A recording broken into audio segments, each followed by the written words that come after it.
Hi everyone! Welcome to the Empath Tarot. It's another love reading, timeless and general. Take what resonates lang po. Maybe some part of the reading makaresonate kayo, some part of it hindi. Totally makaresonate na parang kwento ninyo ito o hindi naman talaga. Iba't ibang mga enerhiya, yung mga malalakas at marami ang ating masasagap. Okay, tignan po natin. Pero meron dito, tignan natin sa mga panahon na to, ano bang nais niya sabihin sa'yo? Ano ba yung mga energies niya? Yung mga salitang hindi niya nasabi sa'yo, yung mga gusto niya sabihin sa'yo, kung may pagkakataon na magkausap kayo o magkita kayo. Ano ba ang energy ng person mo sa mga panahon na to at anong nais niya sabihin sa'yo? Spirit guys, send me messages. Anong nais sabihin ng person nila sa mga panahon na to? Ayan.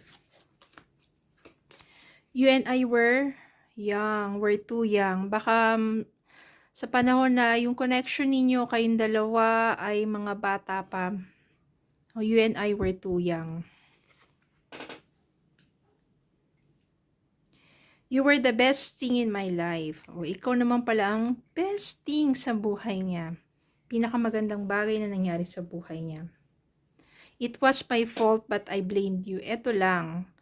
Kasalanan niya pero ikaw ang sinisisi niya. Bakit kaya? Ano ba nangyari sa inyong dalawa?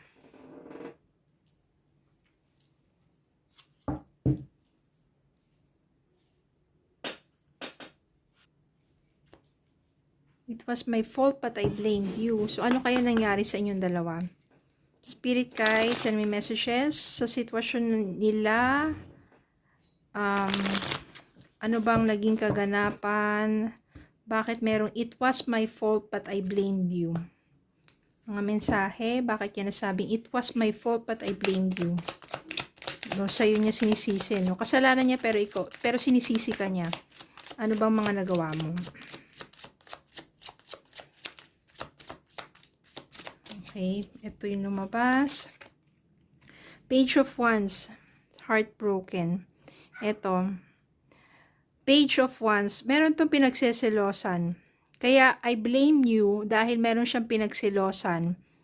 Someone, nasabihin natin, malapit sa'yo, someone na kasi very playful, someone na sabihin natin masyadong cheerful, yung, siguro palagi mong kasama, tapos palagi kayong masaya, magkausap, pinagselosan niya to. Kaya eto, sobrang na heartbroken siya. No, parang, ito yung maaring naging dahilan na kung saan kasalanan niya na maaring siguro dahil sa pagsiselos niya nang wala namang basihan or hindi ka naman niya, parang hindi naman niya klinaro sa'yo kung ano talaga yung connection mo dito. Tapos, yun na, yung naging ugat ng inyong mga pag-aaway. Hanggang sa nauwi sa, ayan, heartbreak, loneliness. Ano pa ba ang mga nais niyang sabihin?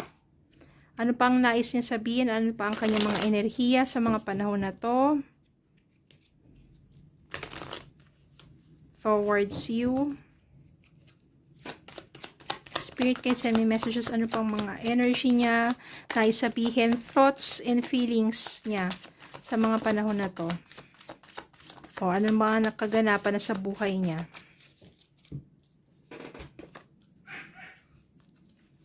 Eight of Swords. Yung Eight of Swords na yan, feeling niya nakatrap pa rin siya sa connection ninyo. Hindi pa rin siya makausad. No?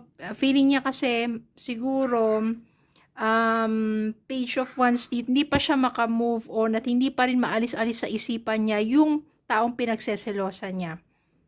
Kaya hanggang ngayon, feeling trap pa rin siya doon sa nakaraan.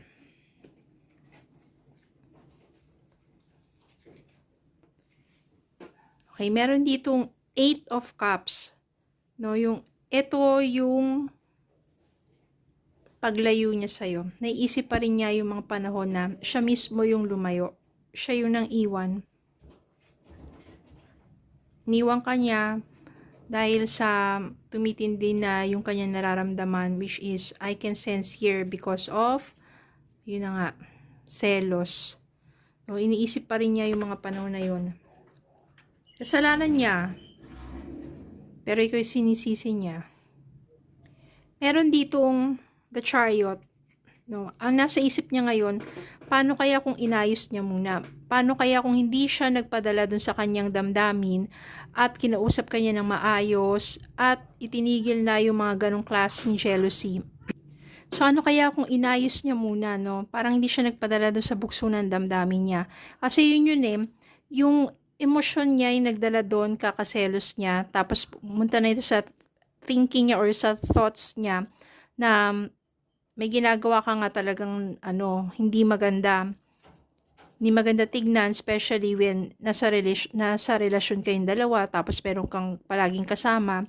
Pero I can sense here, kaibigan mo lang naman to, no? Someone na malapit sa'yo na hindi niya kilala, no? Kaya yun ang Pero dito sa The Chariot, iniisip niya na parang, ano kaya kung nilinaw ko, inayos ko lahat, hindi ako nagpadala sa ganun, maaaring na naging maayos pa. Yung sabihin natin, yung pinagdaanan ninyong dalawa, yung ups and downs ninyo, sa inyong pagsasama, napagtagumpayan nyo pa at naging maayos. Kasi, King of Cups, mahal ka pa rin ng person mo. No, kahit mga bata pa kayo sa hanggang ngayon, hindi nawawala yung pagmamahal niya, yung damdamin niya para sa iyo. So, lalaki yan ha. King of Cups. Masculine ang kanyang energy. Hinan pa natin ang kanyang iba pang mga current thoughts and feelings. Ito, meron ditong 5 of Cups. Sa ngayon, nararamdaman niya yung lubos na kalungkutan at pagsisisi. Nagsisisi siya maaari dahil iniwang kanya bigla-bigla nang wala nang sabi, kaya yung hindi na parang sinubukan pa ayusin, hindi na nagtry pa na ayusin pa yung between the two of you. Nagsimula lang yan sa mga simpleng selos hanggang lumaki ng lumaki yung pagtatalo, tapos bigla ka na lang yung iniwan. Pero hanggang ngayon, mahal ka pa rin naman person mo, kaya dito marami siyang regrets. Ang dami niyang mga pagsisisi. At malungkot siya. Nandito yung Hierophant, ibig sabihin yan, maaring humingi siya ng mga advice sa mga nakakatanda sa kanya. Ano bang dapat niyang gawin? Siguro gusto kanyang lapitan, gusto kanyang makausap, magkita kayo, pero wala pa yan lakas ng loob para harapin ka. O kaya naman, baka kasi hindi pa niya alam kung anong mangyayari o masasabi mo sa kanya. Or hindi niya siguro alam kung meron ka na ba ngayon or what. Judgment. Dito, judgment to. So, maaring sa mga panahon na to, ito yung, meron siyang self-realization, self-evaluation. Ibig sabihin, niisip-isip niya sa sarili niya, ano ba yung mga pagkakamali niya, pagkukulang niya, at ano pa ba yung kailangan niyang ayusin sa sarili niya. Anyway, you were too young na nangyari yun. At ngayon, mas nagmamature na tong person mo. Hindi na siya ganun sabihin natin, hindi na siya ganun kasiloso. And, mas meron na siyang tiwala. Teamwork, or ito, 3 of Pentacles. Gusto niyang ayusin. Gusto niya i-work out between the two of you. Connections ninyong dalawa. Gusto niya maging masaya. Masaya din na siguro kahit may balik yung inyong pagkakaibigan sa umpisa. No, gusto niya ng magandang relasyon para sa iyo. Ito, nag-hold on pa rin siya. Holding on from the past.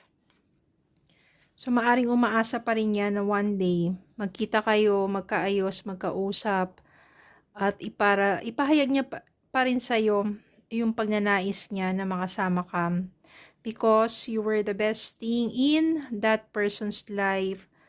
Mga bata pa lang kayo ng mga panahon na yon, kasalanan niya pero ikaw yung sinisisi niya dahil sa selos. Yun yung nasisense ko na dahilan dito. Pero alay nyo naman mabigyan ng pagkakataon na magkausap kayo muli, pareho na kayo mature, wala na yung mga ganyan-ganyan selos, meron ng mas yung trust. At the same time, kung pareho pa kayong single, hindi pa kayo in relationship, pareho pa kayong available, bakit hindi bigyan ng panibagong pagkakataon? Okay, so yun lang po. Maraming salamat po for watching. Please don't forget to like, share, comment, subscribe, follow me in Facebook and YouTube. Have a good day po and God bless.